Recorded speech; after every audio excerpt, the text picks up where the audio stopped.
my favorite thing this week is women's sports. Yeah. It's female athletes. It's amazing performances. I know most of you are just listening to this, but if you're watching, my call sheet this week is like 12 pages long because there's so much that we have to cover.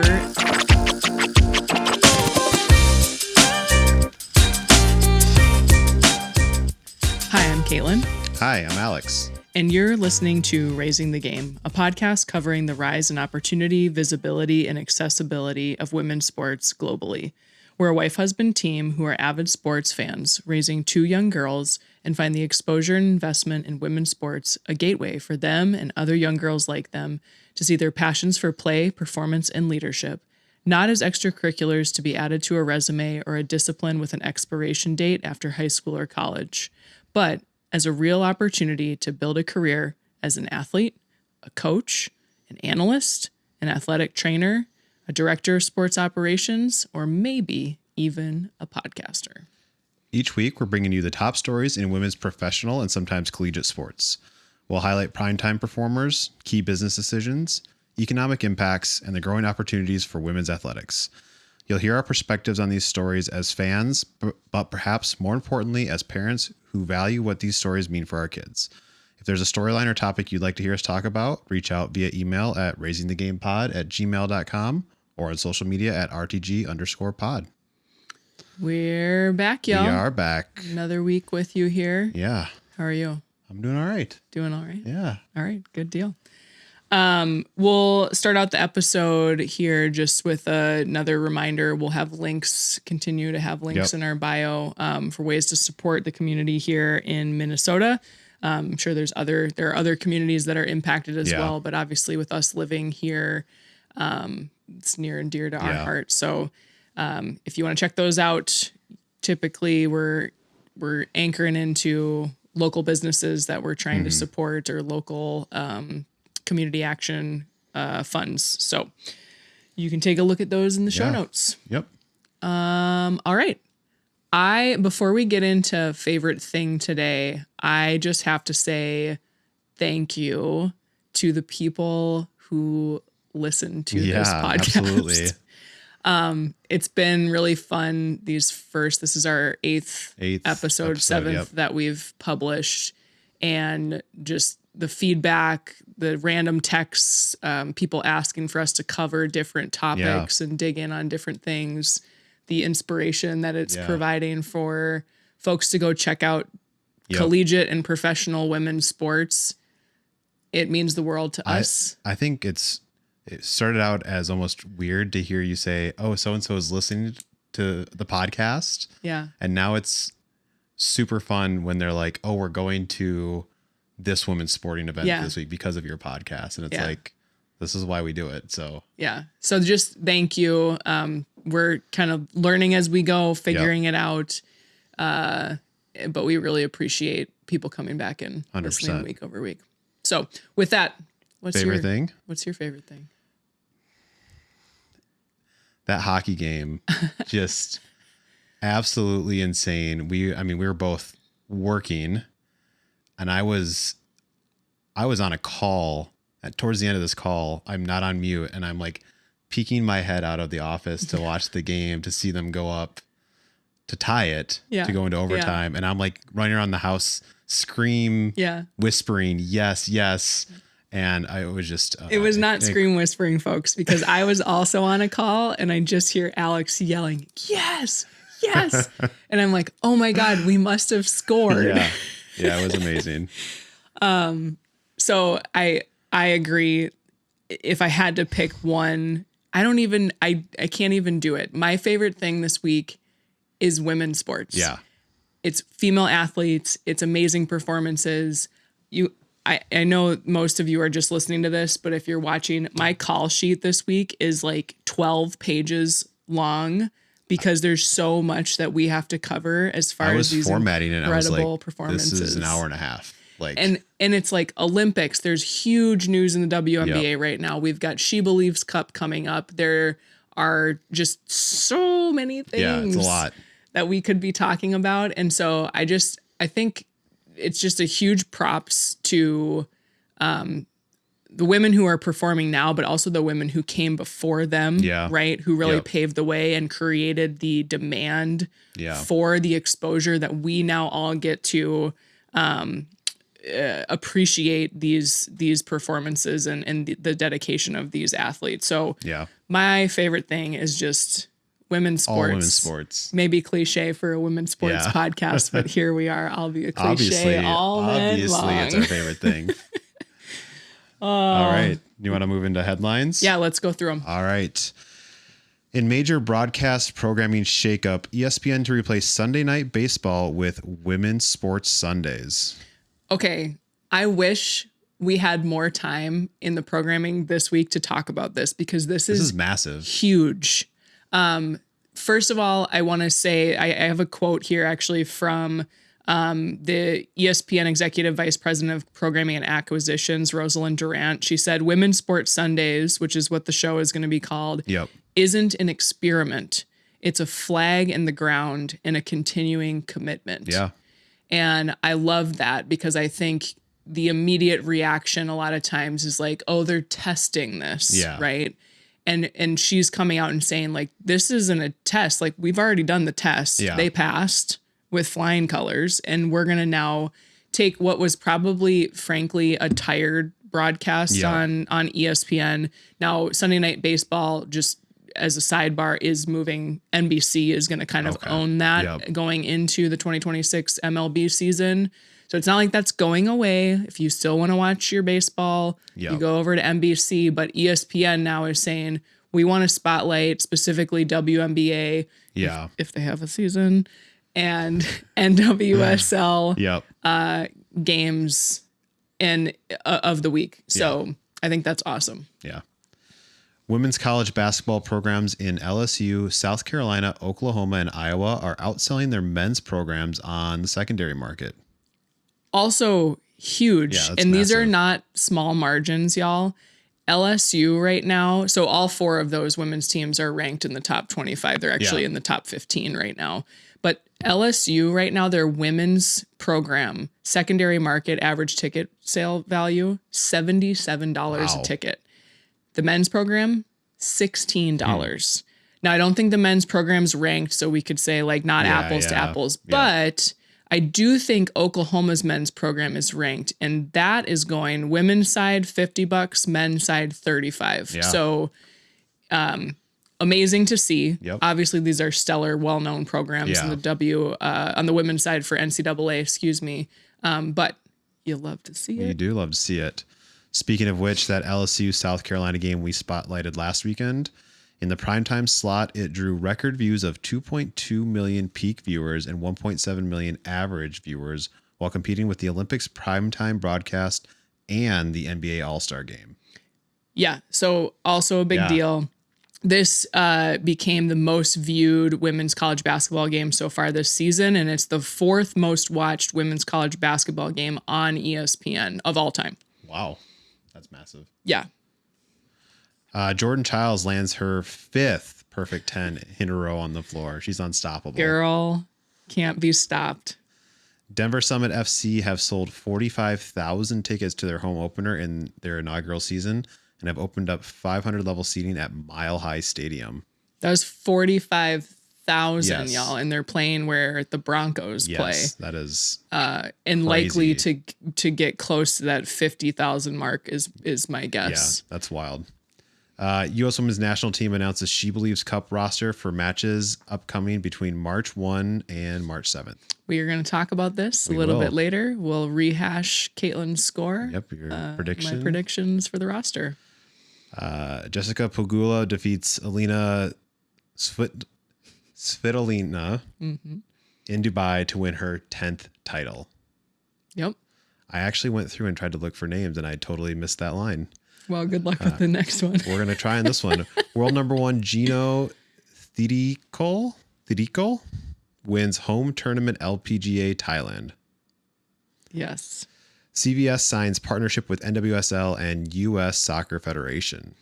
I didn't get to look into this one in a lot more detail, but I think it's something we'll come back to, the implications for that. CVS essentially wants to be the main virtual sponsor listed on games, that's like a big signal. They see that as good exposure for them. And Lindsey Vonn shares that she'd likely have to have amputated her leg had the surgeon in Italy not successfully performed her surgery. Yeah, so she had 3 or 4 surgeries, I think, in Italy. And there were more once she got back stateside. Y'all have probably, if you've been on social media, you've probably seen the X-ray. Like, she shattered her tibia. Yeah. And so she just shared recently that had they not been able to act as quickly as they could, she'd have lost her leg. And how many knuckleheads have come out of the woodwork to be like, see, I told you. Too many knuckleheads. Yeah. You know what she would have done? She would have come back. She would have competed in the Paralympics. She would have cut it off there, beat those guys up in the media, and then went to the Paralympics. Yeah, which are coming up. By the way, we're going to do a quick mention of that, but we'll start covering a little bit of that in the next couple weeks here. For sure. All right, Olympics wrap up. Let's do this. Man, it's been really funny these last couple of days. Our girls have been like, "Are the Olympics on?" Turn on the Olympics. And we're like, "Sorry, they're not." I feel like the timing too with Milano Cortina was perfect because it's kind of like the moment you woke up in the morning, you kind of just have it on. Yeah, you have something on. But anyways, I digress. So we're gonna go through just a couple of maybe like headline pieces, some stats coming out around medal counts and viewership and things like that. And then because I get to decide what we talk about here with Alex's help. Yeah. We are going to go through all of the incredible performances, not all of the female athletes, because if we did that, we'd be here all night. But some of the spotlight ones, some you've heard from us before, some are going to be a little bit new. We do hope you enjoy that.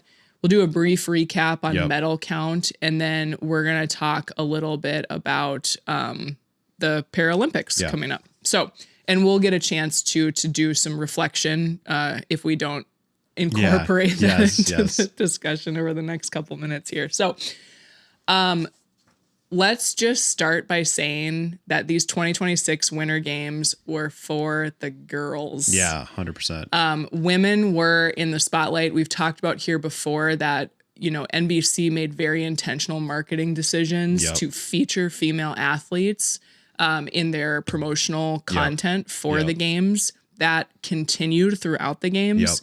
And even when you watched the advertising, I mean, we talked about the Visa commercial with Michaela Schifrin. But there's that one, what is the one where the family's sitting on the couch and the little boy and he's in his jammies, but they're watching women's hockey. Yeah, they are. Right. And and then he's got a poster of a women's hockey player. Like, those are very intentional choices because everybody watches women's sports. Yes, they do. Trademark together. So a couple of statistics for you, just to have a few things in your back pocket when you want to get into it with your coworkers about this. 47% of the athletes in the Winter Games were women. This was a high record for the Winter Games, the most gender balanced Winter Games in history. This is also from an American performance perspective. It is the first time that the U.S. finished solo second. So second place in both gold and total medals. So they've tied for those before, but this time they finished as a clear second. 67% of gold medals were won by women. Wow. And that includes combined teams. So we think of the Corys, right, for mixed curling. And there was a mixed aerials competition where we won a gold medal and things like that. And then 61% of all medals won by Team USA were won by women. Yeah. And now, go ahead. I was going to say, I think it was interesting because didn't we have a stat that NBC was going to do 60% coverage of women over men? And it was exactly almost 60% winnings by women. Yeah, so I don't think it was coverage. They do more coverage of women's sports. I don't think it was quite 60%, but they tend to lean towards primetime viewing around women's sports, and they have had for the last couple of games, including summer. Okay. So what is interesting and kind of ties into that is that this is the 6th consecutive Olympic Games, so summer and winter included, where women have outperformed men on Team USA in gold and total medals. Amazing. So they are bringing home more glory Way more, yeah. than our men's athletes. Now, you might argue, okay, well, the men's side, the competition is tougher. Yeah. It's more, there's more opportunity in other countries for men versus women, which is all very fair. Yeah. What I do want to say is that we posted a little infographic at the end of last week. And if you looked across the 10 at the time, top medal earning countries, Yep. 8 of those were majority won by women. Yep. So it's not just a USA thing. This is as opportunity is an investment comes around, Yep. women perform. Yeah. Couple media highlights for us here. One right off the top, speaking of that gold medal hockey game, 7.7 million people tuned into the USA Canada gold medal game at its peak, making it the most watched women's hockey game in history. And then the AP, so Associated Press, wrote an article on the women's sports ecosystem that is flourishing around the market. And this is actually something Alex and I want to do an episode on it's at some point. Yeah. But to talk about this entire, including us making this podcast, right? But like this entire ecosystem of journalism, reporting, interviews, all of those kinds of things that have come up around women's sports as they're chronicling that rise. And actually we get a lot of our material from these places. Yeah. So we mentioned together, that's like it's a conglomerate of top athletes who have essentially pooled funding and resources. Yeah. They back certain initiatives. They do the media side. They're the ones responsible for the everyone watches women's sports gear that you now see. I've worn it here on the pod. Yep. And that is a really cool group there. There's the Gist, Just Women's Sports, the 9 Sports, Goals, all caps, Good Game with Sarah Spain, A Touch More, which is a podcast done by Megan Rapinoe of U.S. Women's National Team Soccer Glory. And her wife, Sue Bird, who is of WNBA, Yukon Husky. Yeah. She's like one of the best to ever do it. And then Not Gonna Lie with Kylie Kelsey. I had to throw this in there because the Kelseys were at the Olympics and they got to do sit down interviews with like Michaela Schifrin, Layla Edwards, Breezy Johnson. Like, it's just so cool. And I think Kylie does an incredible job of like just highlighting these women. So, and then fun fact and a shout out for the home team here. The Twin Cities were found to be tuning in more than any other major U.S. metro. There were 37 athletes at these Winter Games from or associated with Minnesota. Does anybody want to guess which state in the United States brought home the most medals? Minnesota. It was Minnesota. All right. A long shot. So my notes here literally just say it makes sense. We're a winter people. We do winter things. Pride and glory. And I mean, I think you do see it too. We're a winter people. We turn out. I mean, we turn out for Lynx games. We turn out for Frost games. Like they're no slouches in turning up at those games. I mean, y'all, this was on the men's side of things, but like you want to talk about a winter people and turning out for sports. They play outdoor hockey professional games every once in a while and they like go to different cities. This is like a couple years ago and they're playing and it was like minus 20 degrees and people still go watch that hockey game. I watched a Gopher game at TCF or whatever it is now, Huntington Bank Stadium many years ago. And my beer was freezing. It was turning to slush. It was so cold. Yeah. Like, we do it. So we're a winter people. We are a winter people. We show up. All right. So shifting gears, I think you kind of get the gist, get the idea of like how incredible just the data would support these performances were. We're going to start to go through some of them in case you missed them, in case you want to follow these athletes further. I just have to gush for the next couple of minutes and feel free to chime in as I gush. I'd love your thoughts. So, like I said, a couple of these we've highlighted. So starting off the top, from the host nation, Italy, Federica Brignone, She was 10 months post crash where she sustained multiple broken bones and a torn ACL. She won, not one, but 2 gold medals on her home soil in alpine skiing. And she's the oldest gold medalist in the discipline. I mean, as a 38-year-old, this is my favorite type of story because it tells me I might still have a chance out there. You might still have a chance. No, I don't. And you know what? Coming up next are just a couple of 40-year-old working moms. So probably one of my favorite moments of the games was when Alana Myers-Taylor found out that she won the monobob gold. Yep. If you can go back and like look at the video of that, she has 2 non-hearing sons. One of them has some developmental disabilities as well. And so she's a hearing person. And so she's learned to sign to them. Oh, nice. And so she's on the little like waiting area where you sit if you're like in medal contention. She finds out she's won. Her nanny is right there and they're 2 boys. And she like bends over and is just like crying. And then she pops up and she signs like mommy won to these boys. Oh my gosh. And then they like give her a big hug. That's Just got the awesome. flag draped over her. And I was like, a win for the moms everywhere, right? And then, of course, she shouted out her nannies, her husband, like her support crew. We can't do these things alone. And I just love that. Also, just like real quick, most decorated Black athlete in Winter Games history. She's the oldest woman to win an individual medal. So again, we're set, you know, there you go. For the more mature folks. For the more mature audience. And then alongside her, Callie Humphreys, she pilots the 2-woman bobsled to a bronze, only 18 months postpartum. Y'all, there you go. Women are superheroes. And her break woman, Jasmine Jones, who we highlighted here, who is one of our Team USA's Black athletes, also a mom. There you go. So a win for the moms. All right, now we're going to talk a little bit about USA women's hockey. So this is their first gold since 2018. Yep. I think it's something like 8 gold medal games have been played in the Olympics all time. 7 of those have featured USA and Canada. Yeah. Canada has had the better of it up until, they have the better record. They won 5 golds. The US now has 3.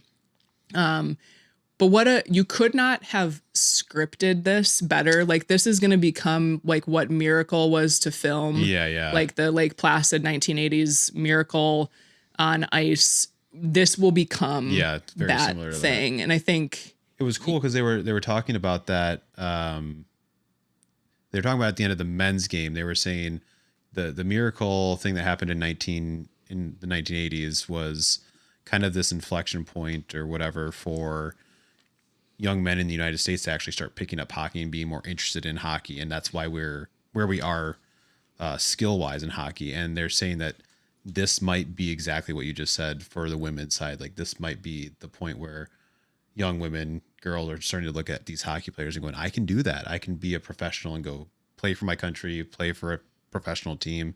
And this could be like kind of the upswing that we're going to start to see. Yeah. I think I agree with that 100%. I think the one thing that I'll say is like a slight tweak on it a little bit is that it used to be that you'd watch women's professional hockey at the Olympics. Yep. And then you'd say, oh, we'll see them again in 4 years. Yeah. Yep. And the PWHL has completely changed the landscape. And so I just want to make sure we give credit to that league for creating a space in between. Like I've seen a lot of things online since the game of like, where can I watch more women's hockey? It was so fun. And it's like PWHL, y'all, it starts again on Thursday. We'll get into it.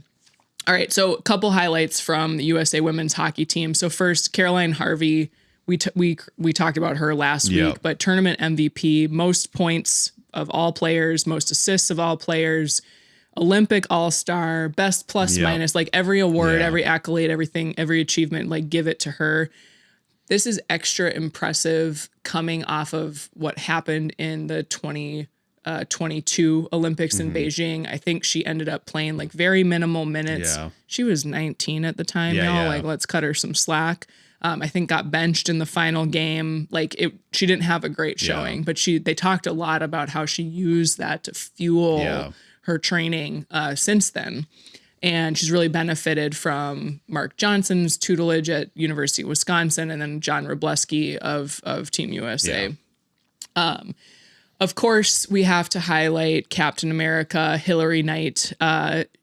Again, storybook, scores the game tying goal within an empty net situation in the final to set the all-time U.S. scoring record in the Olympics, both for goals and points. She also got engaged while she was there to fellow Olympian Brittany Bowe. Speed skater. Yep. Right. And they had met at the 2022 Olympics and then turn around and awesome. Now we're engaged.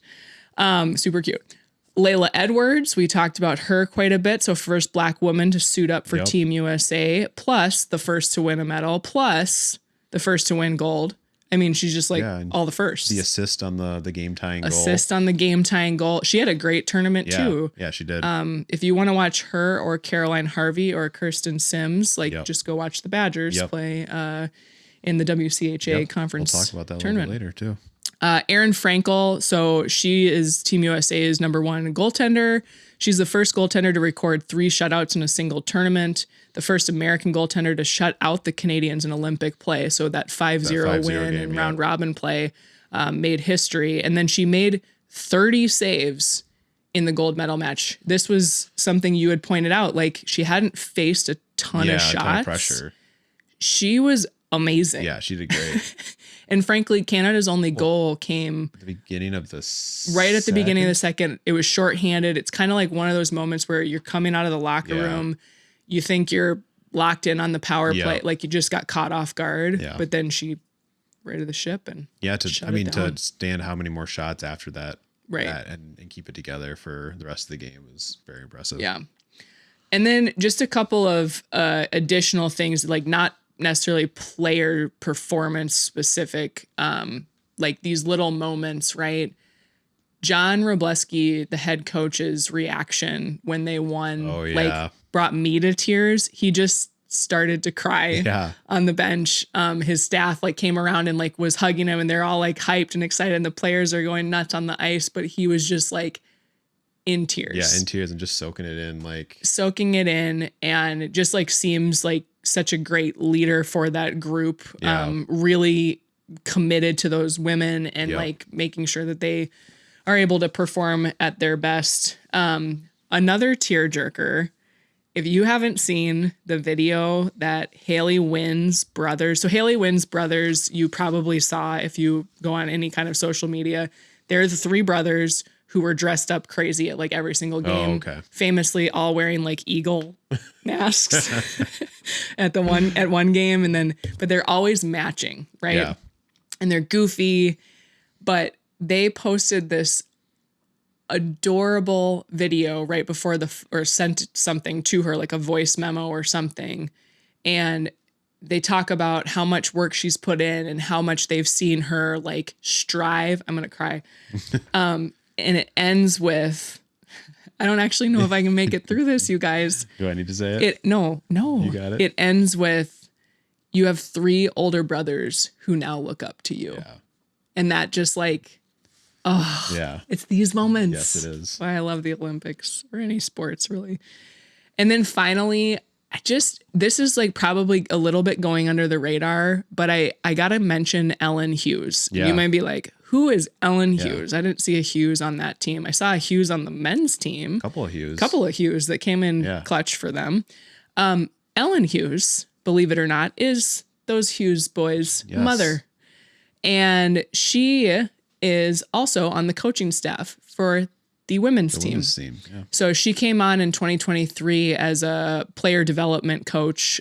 She's worked with a lot of the players on their mental side, on their training, worked very closely with Hillary Knight, Megan Keller, who scored the game-winning goal. But she's actually a former member of USA Hockey. She played before they had women's hockey at the Olympics. She won a silver medal at the IIHF Women's World Championships in 1992. But what a just a legacy for her. She actually has 3 boys who play in the NHL. Luke is the middle one who didn't make the national team for the Olympics, but just so cool to Yeah. see like the influence of one person when they are determined enough to like Yeah. share what they love Yep. with others. Yeah. So wanted to shout that out.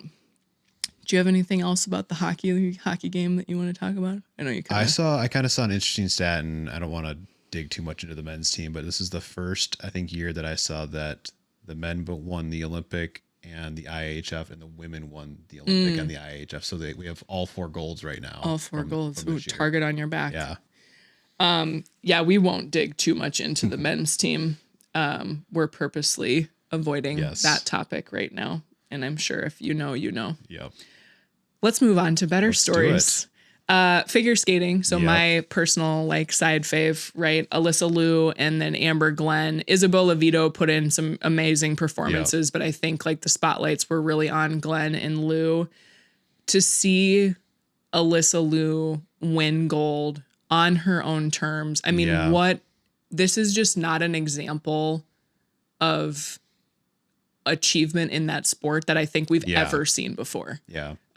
Typically you had to kind of be like the ice princess and like there's a lot of stories about eating disorders and all sorts of things, and like she was concerned about that at 16 and decided to retire. We talked about that away. And then come back and win a gold medal. Yeah, win a gold medal just like that. And like, I know you said this a lot, but like watching her skate, there was just a different aura around her of freedom and joy and like lightness. Yeah. It was so wild. Like I've never seen somebody perform in a way that just like inevitable, like automatic, just it's almost like nothing could affect her at all. She didn't seem like she was under pressure at all. Yeah. Like she was just out there. I have a couple quotes from her. She said, "I just add skating into my life, but skating isn't my life like it was before." And I think that is like such a lesson for all of us in a lot of things, a lot of ways. And then she also is quoted as saying, "I don't know if I'm changing the game, but I'm changing the game for myself." Yeah, and I mean, it's very powerful. We saw, I think, Simone Biles step away. Yeah, one of the last Olympic Games, 2020. Yeah, I have to like do the weird summer like winter a year ago, right? Yeah, that too. For some mental health issues, and the way that Alyssa Liu did this and was able to get a medal, put her mental health first. Like, it's very powerful to show that to women and men, to be honest. But also to say like, there could be a new template for young athletes. You don't have to live, eat, breathe your sport 24/7. You could still have a life and you can still perform at a high level. Yeah. And frankly, I think as we like start to get to the age with our girls where like they are starting to venture into youth sports, that world is crazy. Yeah, it's insane. And we will talk about that at some point, but like, this is so refreshing to see that like, again, understanding at her age that she was at risk of losing her childhood basically, or like youth, and then having the support system around to make those decisions. And people who believe in you is just like such a great story. So great. One last thing on Liu, I had to mention like the whole vibe on the medal podium with Kaori Sakamoto, who is a legend in the sport in her own right. She's leaving these Olympics as the most decorated individual female skater of all time with 4 medals. And Ami Nakai, she's 17 years old. And she's the only woman besides Amber Glenn to even attempt a triple axel, let alone land one in competition. So they had just like such a moment of like sisterhood and like just lifting each other up. And you just like love to see it. You love to see people like enjoy the moment, right? Speaking of Amber Glenn, I was so inspired by her resilience. We watched her short program performance. It was disappointing for her. It was a little bit as like not a super in-depth figure skating fan. Hard to understand like why she lost points. Then you understand like she missed an entire jump that she was supposed to do. And she was devastated. Like it was hard to watch, and like you feel for these athletes who do put in so much time and commitment to their craft. But to see her come back and nail her free skate, she had the highest technical score. She had the third highest overall score on the free skate, and she went from 13th to 5th. Like almost on the podium, right? From totally bombing out her short program.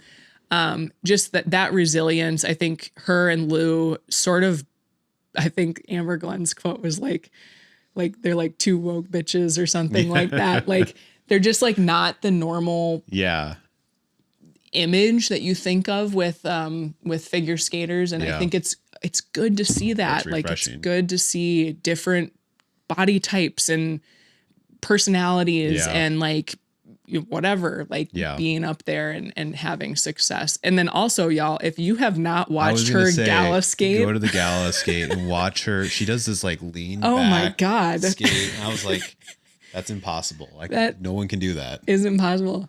Another thing that's just like a funny sidebar is I was talking to Alex about, this was a couple days ago, about how like they are on a skate and then they lift their foot up behind their head and then they somehow straighten their leg out. I'm like, I would break. Yeah. I would break. So we really enjoyed the figure skating. It was a really fun kind of dive back into that for me, for sure.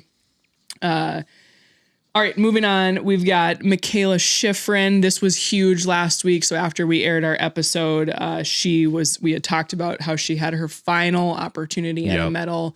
Really needed to get that 2022 Beijing bugaboo off her back, and she did it golden. That slalom run that we were watching? That was intense. That was awesome. Yeah. So third gold for her in her career, coming 8 years after her last medals. She is the first U.S. skier to earn 3 Olympic golds. Amazing. So real testament to her resilience as well. So you mentioned she had a really bad crash a couple, maybe 18 months ago, and is back competing. Jessie Diggins, the home state girly here, she did just announce officially her retirement from competition after the March World Cup. I guess there's a World Cup for cross country skiing, but she gutted out a bronze medal in the 10-kilometer freestyle race after like serious bruising to her ribs in a previous race. Also, if you haven't seen her finish, it's like just striving and then collapse at the finish line. And then Eileen Gu, I got to give some props to the Chinese national. She has become the most decorated freestyle skier of all time, and that is not an error. She is now the most decorated man or woman to do freestyle skiing, with 6 Olympic medals and the first free skier to back-to-back medal in 3 disciplines. So let me say this a different way. She competes in all 3 free ski disciplines. So that's slopestyle, big air, half pipe. Yeah. Most of the people she competes against in these races do one of those. Yeah. In the 2022 Beijing Olympics, she medaled in all 3. In the 2026 Milano Cortina Olympics, she medaled in all 3. She also, just as a sidebar, scored a 1580 on her SAT. That is a perfect score, folks. Oh, wow. And she's got a whole other bunch of business ventures. She actually, there's some reporting out there that she is the highest paid woman at the Olympic Games, $12.3 million or something last year. Okay.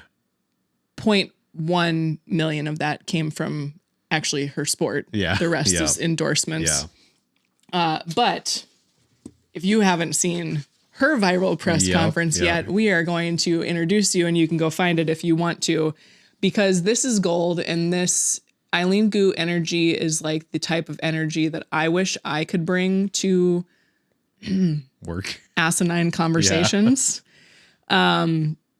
She was asked by a reporter after earning silver in the slopestyle and big air events with the half pipe to go, if it felt like 2 silvers won or 2 golds lost.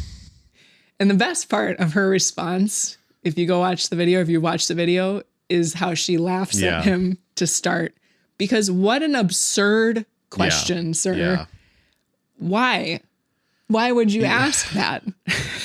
We talked about it too. It's like you could have asked a very similar question and not asked it that way.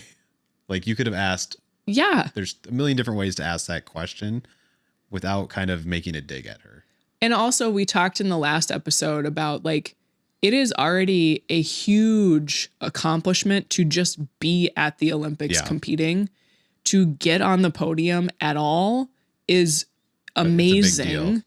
And so like, I don't think these athletes think about, I mean, they do, but like you win a medal, you're probably not sitting there being like, if you're really close, maybe, but like, I don't know. But let's go back because her response was just like so golden and I aspire to be her one day. So we asked the question, she laughs very, kind of like, are you serious right now? Yep. And she says, I'm the most decorated female free skier in history. I think that's answer in and of itself. Yeah. And she goes on to talk about how the expectations on her keep getting higher and higher. Yep. But it's just as hard for her to go out and win a medal. Yeah. And it's even harder because she competes in all three disciplines. Yeah. Yet a lot of her competition, they specialize in one, right?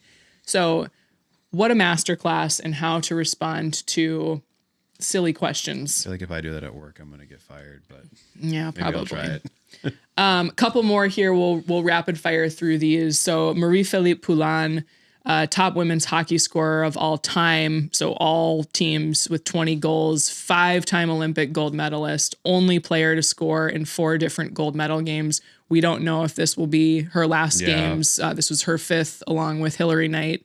She did get a hurt knee or leg, I think. Too, played through an injury. See how that goes. Kayla Kuhn, she was on that gold medal mixed aerials team. Corey Tesi, first American woman to win a medal in curling, silver with the mixed doubles. And she set a record for most ends played in the Olympics by a single competitor, 193 ends of curling. That's wild. I mean, in that last team game, that's a long game. Those are long games to go 10 ends. Yeah, they are long. I think I did see a really funny meme I told you about where somebody was like, I think I've had it with the curling. Yeah. I think I've seen enough. It might answer my question. One of my questions was, why can't we watch more curling? And I think we figured it out as by the end of the Olympics, everyone's we're good curling for a little bit now. Femke Kok set an Olympic record for the 500 meter speed skate. She won a medal in both the 500 meters and the 1,000 meters. For the Netherlands, Marianne Faton won the first ever Olympic gold in ski mountaineering, which if you saw videos of this. The only thing I saw was Snoop Dogg commentating on it.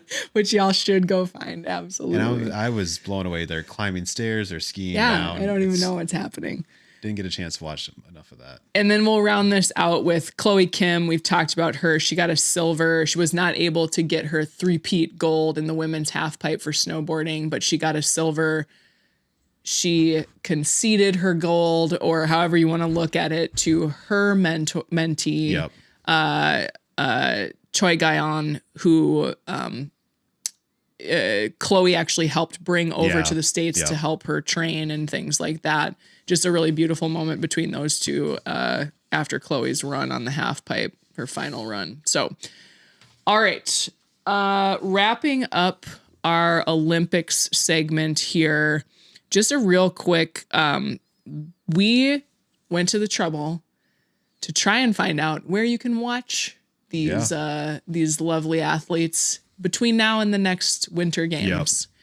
And so, as we mentioned, hockey, PWHL season resumes on Thursday, 2/27. Regular season ends end of April. And then we head into the playoffs. The NCAA kind of ecosystem. There's 5 different kind of conferences within that for hockey. Conference tournaments begin this weekend, I believe. And championships are scheduled across the 5 conferences around March 7th. So we'll get into the total overall Frozen Four or whatever Yep. that they do. I was gonna say it'll be interesting to see how the PWHL, like what kind of happens with either, are they able to market it as, hey, you watch the Olympics, come watch this, or are they just gonna organically kind of pick up some more steam from the Olympics? And I think you mentioned this last week too, is going to be really interesting to see how these players come back. Like, do they have a hangover from the Olympic kind of run?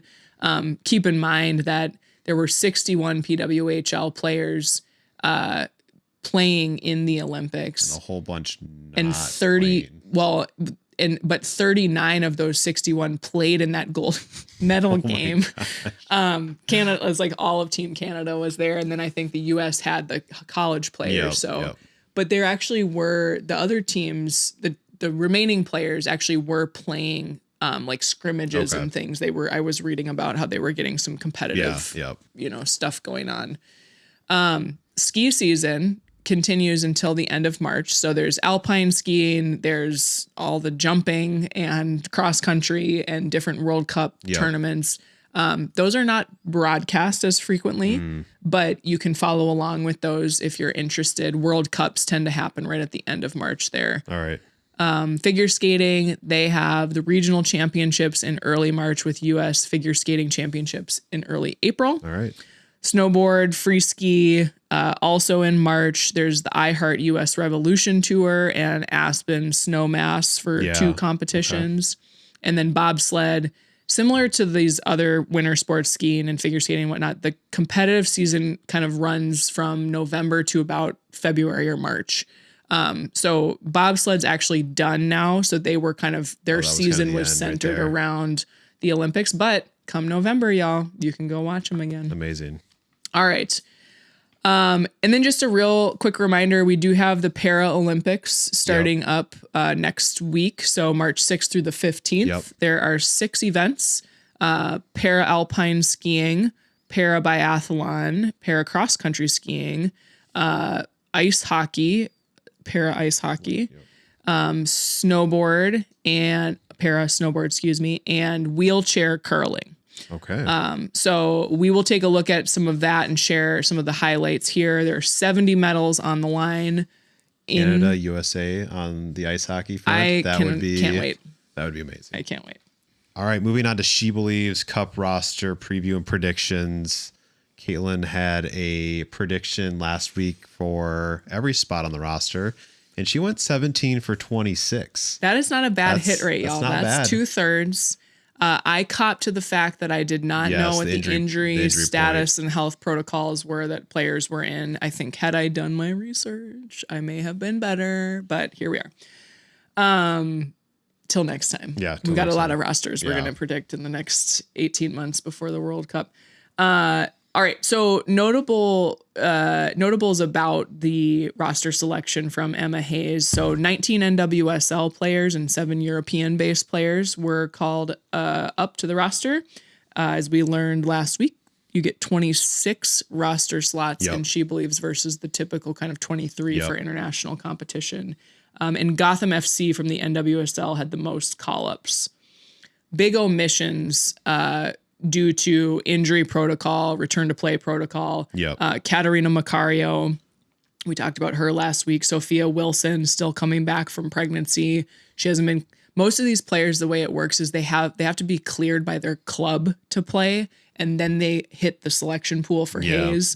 They don't get to decide, like, as a national team, like, well, you can't play for your club, but you can play for the nation. Avery Patterson, Emily Sams, Croy Bethune, and Michelle Cooper are all out with injury. And of that group, only Cooper was the only one I did not list on the roster. So that was a bummer. Different from the last time we saw this team, right? We talked a lot about uncapped players, first caps, things like that. This time there are no uncapped players on Hayes' roster. All right. You have an average of 30 caps per player. The last time that Emma Hayes had no uncapped players was in the 2025 She Believes Cup. Yeah. So she really used last year to test the waters and see how people showed up. And it actually is paying off, as there's players here that got their opportunity last year who now are getting called into this fold. Of the players called up, there are 3 with 100+ caps. So that's Lindsay Heaps, Rose Lavelle, and Emily Sonnet.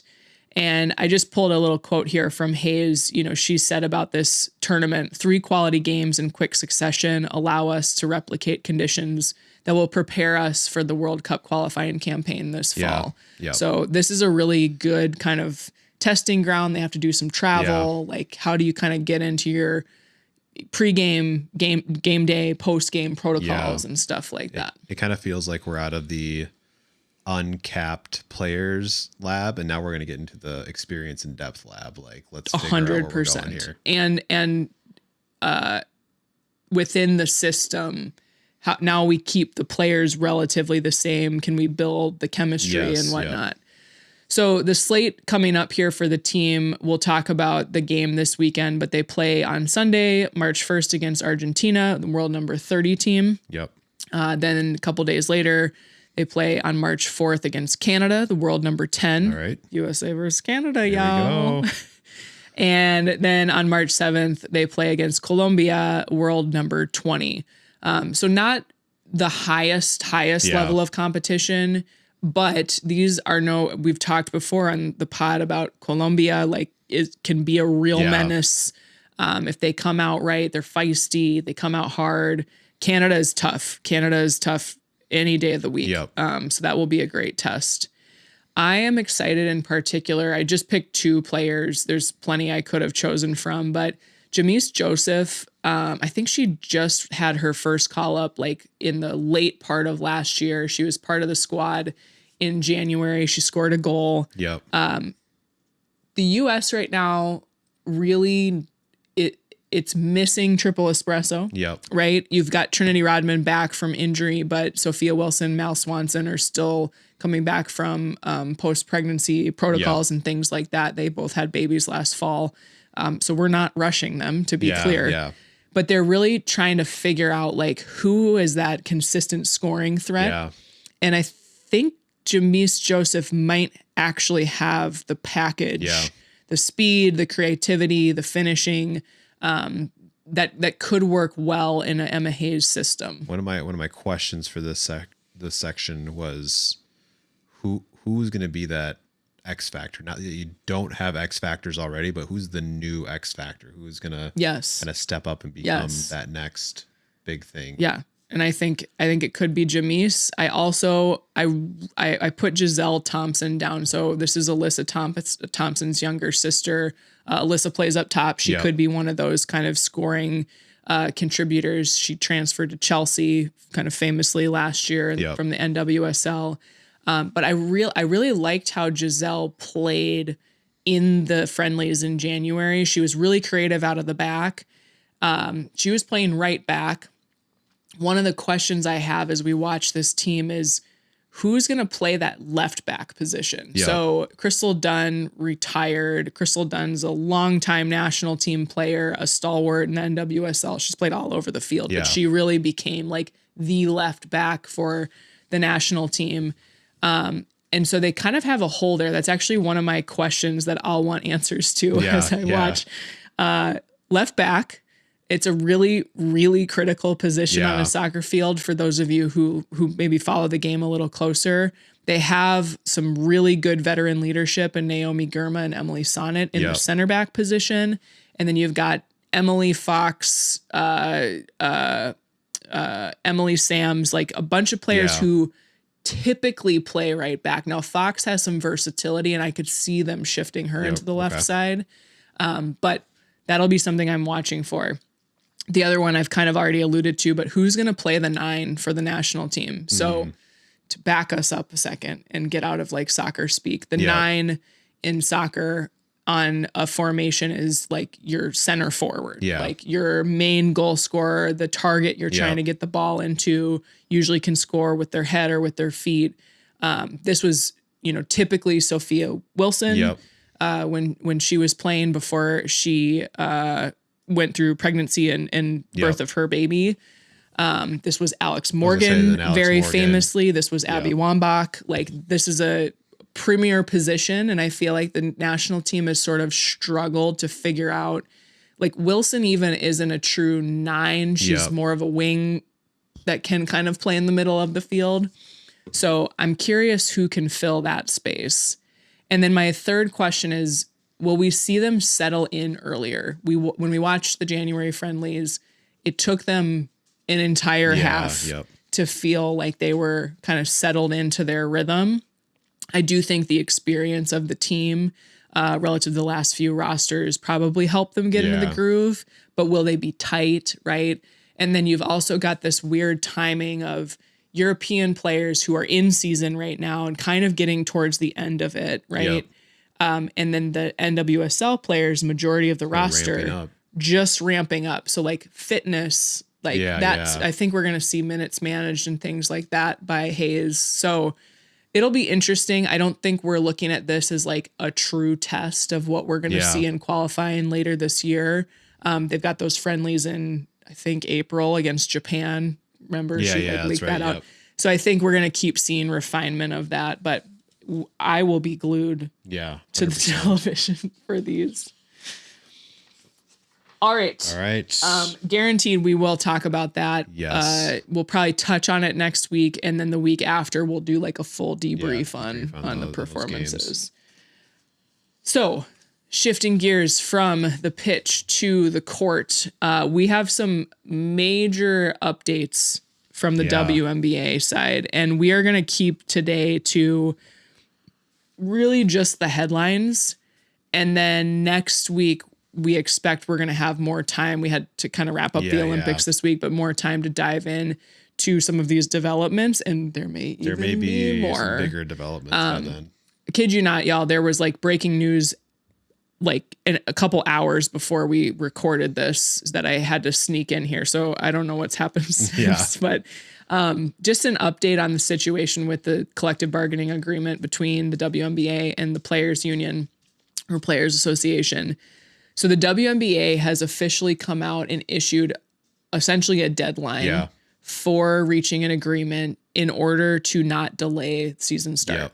And we've talked about on this podcast many times of all the activities that have to happen before the season starts. That deadline, they say, is March 10th. Yeah. Like 2.5 weeks. 2.5 weeks. We predicted this. If you want to go back and listen to like, I think it's episode 5. I think you asked me and I said it's got to be by like maybe late March. Or no, excuse me, mid-March. Yes. Early March. So I have a lot of thoughts on this. I think it's a little bit of it's a leverage tactic, 100%. A pressure tactic by the league. The players would tell you that they have been responsive and negotiating in good faith. And so they're like, I don't understand why you're saying it's on us. On the other side, also announced today, there's a huge milestone reached in the 2025 season that for the first time ever under the old CBA, which they're kind of in like a weird like status quo period with, the revenue sharing mechanism was unlocked. Which if you remember, it was like this weird, so complicated math that we tried to explain. And what this will mean is that essentially after all that math is done, it leaves $8 million to be distributed across the 13 teams. 8. So not even $1 million per team. And I mean, if maybe you didn't watch the WNBA last year, but like it was rocking. It was wild. So to me, this is a little bit like, it seems like the system's a little messed up. And I don't know. I mean, we're going away from the call sheet a little bit here, but I think something that we talked about was like today, even it feels like this is a money laundering scheme for like WNBA or NBA execs. Like, it just feels like they're not opening their books. They're saying a lot of weird things. Not responding to questions about like how they come up with the figures on losses and things like that. I'll be brief on this part. Essentially, the league and the union have gone back and forth trading some updates to the proposed agreement. The league continues to hold the position of the players union as being unrealistic. That is the word that they use. I think that is incredibly disrespectful. I think there's another way. and they have not come to the table at all on the revenue sharing. It doesn't seem like they're portion. serious at all. Well, here's what I realized. Where they have made concessions in this agreement are on expenses. So they have conceded like, oh, what we will pay for housing in the 2026 season, or we will get you all like a free pass to the NBA league pass or whatever, so you can watch all the games. They wrap their expenses up and then they have to pay less on their plan. So this was my realization was like, they concede on that side. So they're willing to do the 5-star hotels and the chartered flights and like all of that stuff, which is all expense, but they have said nothing about revenue sharing. Yeah. And the union has even come down on the revenue sharing slightly. And so for the league to continue to say like, we're negotiating in good faith, like it is really starting to look even more squirrely than it did a month and a half ago when we started talking about this. So,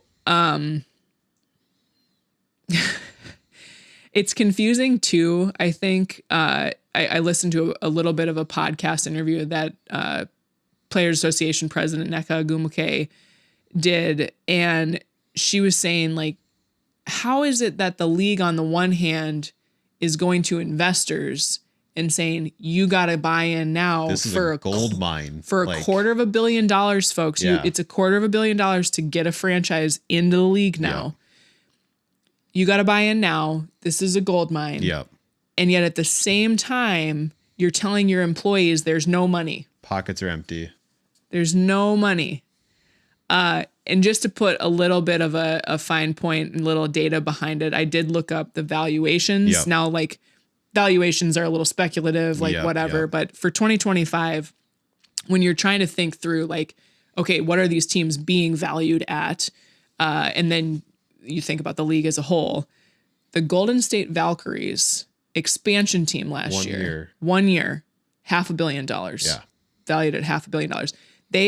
They sold out season tickets immediately. They sold out, I think almost all of their home games were sold out. And I think that they have a capacity seating there of like close to 40,000. Wow. Like it's a lot. New York Liberty, 400 to 420 million. Indiana Fever, 335 to 370 million. Seattle Storm, 330 million. Las Vegas Aces, 290 to 310 million. Wild. Like they're not not worth something. Yeah. Right. And so I think the players are in that position of saying like, we're looking around, we're seeing all these numbers. You won't tell us, you're telling us you're going to have these losses, but like we have no visibility into how you're getting to that number. Yeah. Like if you wanted the players to be reasonable with their ask, give them the numbers. Yeah. The other thing I thought was really interesting was I saw somebody say, you can't claim that these women are idiots or that they don't understand it. Women's professional basketball players, they don't get to leave college early for professional ball. Yeah. They stay and they all get degrees, and a lot of them have degrees in economics, but like sports management, like things like that. Like you can't sit back and say like they don't understand. Well, and you can't say that like they also don't, that's rude. Yeah, you can't say that they don't understand or that they're not getting the whole picture when you won't give them the whole picture. Like right. Tell them what the expenses are. Tell them what the gross revenues are. It would be that easy. Sign them to an NDA. They can't talk about this. Right. But like you're not telling them what the whole picture is, but yet you expect them to just agree with what you say it is. Right. It's like when you were a kid and your parents would just be like, because I said so. Yes, exactly. Exactly. It's like, what? Yeah, exactly. So ridiculous. We're going to come back to this. I expect there's going to be some fireworks now after these two kind of big headlines this week. Obviously we're staying close to it and more to come. Yeah. All right. Let's try to get through this. Let's wrap this up. We've got what to watch. Like we said earlier, NCAA collegiate hockey tournaments are starting this weekend for the different conferences. I believe in women's hockey, there are 5. I picked out, and people are going to say I'm biased, picked out the WCHA tournament because you're going to be looking at I don't know if these numbers have changed. I know Minnesota State's has changed, but number 1, Wisconsin, number 3, Minnesota, number 2, Ohio State, number 10, Minnesota Duluth, and number 14 now, Minnesota State, all playing in that tournament. So it's one of the most high-powered conferences that we have in hockey. So. For sure. And it'll be interesting, too. You had mentioned this with the PWHL, but will specifically the Badgers, I would say, because they had the most players at the Olympics, get more audience, both in, I think they had relatively well in attended games in person at Kohl Center there in Madison, but will we see more kind of broadcast audience? And I think all of these are being broadcast, if I remember when I looked at it earlier. Yeah. I mean, I think on all these Fox 9 or you'll get these on Big Ten Plus. Yes. Yeah. Yep. So yeah, those are all this weekend, Fridays and Saturdays. Kind of depends on what game you want to watch, but evenings and afternoons for those. And I think they play a best of 3 series in this. I think, I don't know if you mentioned that. So it's not just like a one and done. Yeah. They kind of play through the weekend and see who comes out. Absolutely. Moving on to NCAA basketball. I think we got 3 here. I mean, honestly, it's almost the time, y'all. All of these are literally basically some teams are fighting for seed. Yeah. Like where they want to get seeded in these. We have number 9 Duke at number 22 North Carolina. Kind of fighting for that ACC tournament positioning. They play Sunday at 11 a.m. on ESPN. Nice. Next, we've got number 10 Ohio State and number 18 Michigan State. Top 20 Big Ten collision. Again, these are just looking for how can we push that seed up? How can we go into our conference tournaments a little bit higher seed there? Yeah. That one is Sunday at 11 as well. I know where I'll be at 11 a.m. on Sunday. Yeah, exactly. On my couch.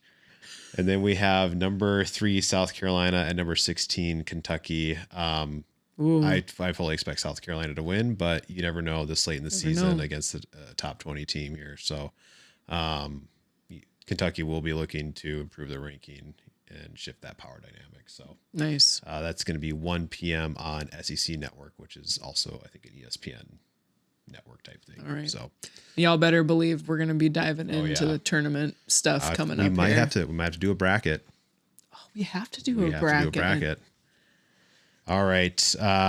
Like we said, PWHL is back on Thursday. First few sets of games here. We have Montreal taking on New York. So number 3 versus number 4. Thursday night at 6 Central. We have Toronto taking on Seattle at 10 p.m. Eastern, or I guess 9 Central on Friday. Boston taking on Ottawa at 1 o'clock Central on Saturday, and then Minnesota taking on Montreal Sunday at noon. Okay, I just have to point this out. If you wanted to just have a women's sports festival on Sunday, you could watch those 2 basketball games and then the third one, but also swap in some hockey because you can watch Minnesota, Montreal, Marie-Philippe Poulin, the Canadian captain, leads that team along with a couple other Canadian nationals. Then you got Toronto and Vancouver, a battle of Canada or whatever. And then you turn around and you watch the U.S. women's national team take on Argentina in the afternoon. We should be going to a bar of their own. We should be going to the women's sports bar here. Okay. All right. Sorry. Just had to. I noticed that. Yeah, it is. It's a jam-packed day. And then we are looking at Unrivaled. We have 4 games on Friday to complete the regular season. We're going to be looking at 1 at noon Central. These are a little bit different. They have them midday on Friday. Oh, fun. So noon Central, we have Rose versus Phantom, Ghost Gang. We have 1:15 Central, Mist versus Vinyl. 6:30 Central, Breeze versus Laces, and 7:45 Hive versus Lunar Owls. We still don't know the seeding for the playoffs. No. And before we jumped into this recording session, there were some games going on, and the Lunar Owls were still in it. In last Everyone's place. still alive, y'all. Yes. At least as far as when we clinched. started recording. Yeah. So Phantom have definitely locked up a 1 or 2 seed, which means they'll automatically advance to the semis. Yep. On Saturday, which are being played at Barclays Center in Brooklyn, which is another Taken Unrivaled on the road. Mist has clinched, Breeze have clinched, the Laces have clinched, and the Rose have clinched. So those first 2 seeds, though, really important. That means you get that automatic bye and move on to the semifinals. So I think it's a battle between the Laces and the Mist to get that, which means that those 2 games there, Mist versus Vinyl and Breeze versus Laces. Breeze needs to win that game. That'll be interesting. We will be watching that and then closely. Going into Saturday is the first round of the playoffs, 2 games in the evening there. And then, like you said, moving on to the semifinals on Monday in the evening, 6:30 Central and 7:45. And then the chip. We'll talk about it before next week, but next Wednesday, 8:30 Central will be the championship. So exciting. I told Alex, I was like, I'm going to be sad when that's done. Yeah. Like, we've watched so much Unrivaled. It's been so much fun. Especially if there's no WNBA season. It's going to be a real bummer. Well, then they're just going to keep going, I think, some way, somehow. And don't forget that game on Sunday, like you said, the U.S. Women's National Team versus Argentina. Do not forget, Argentina, do not sleep on that. Yeah.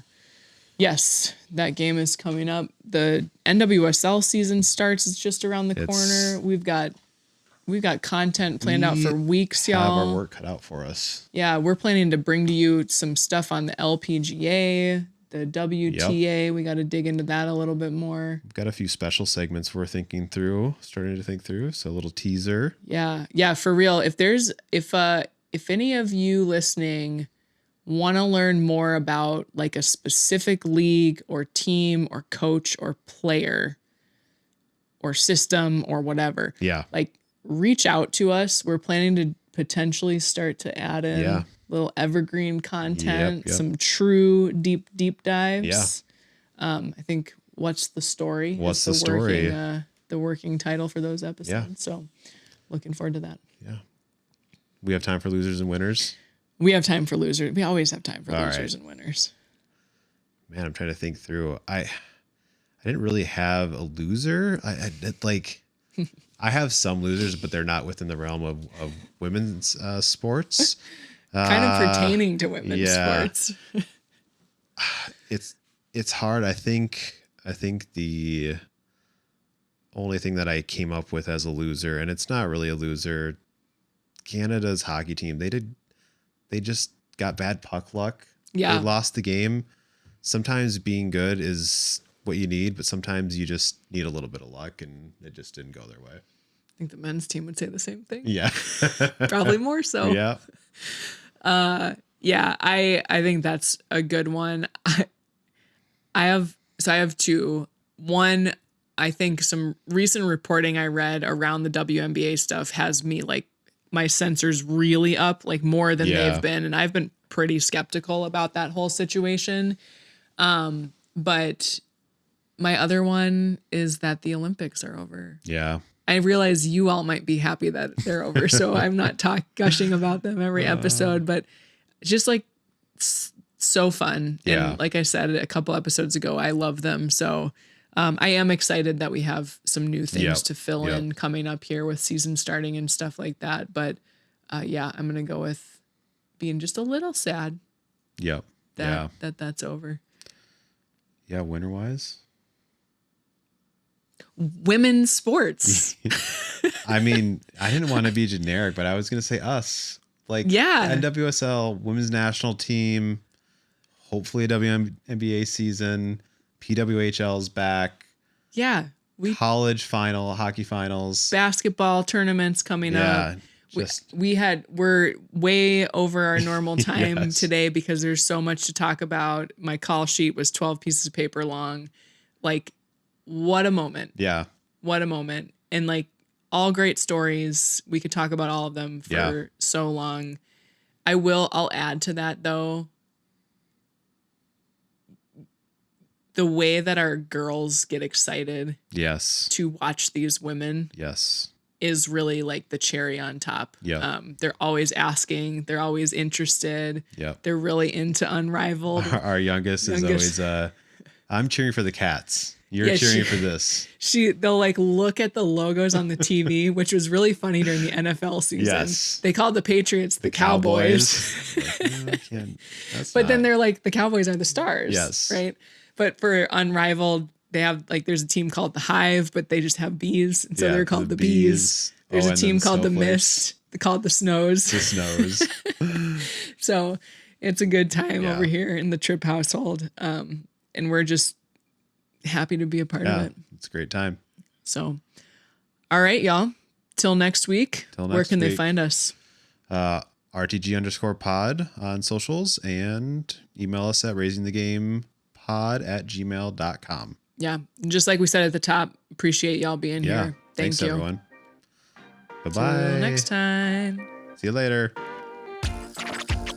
Bye.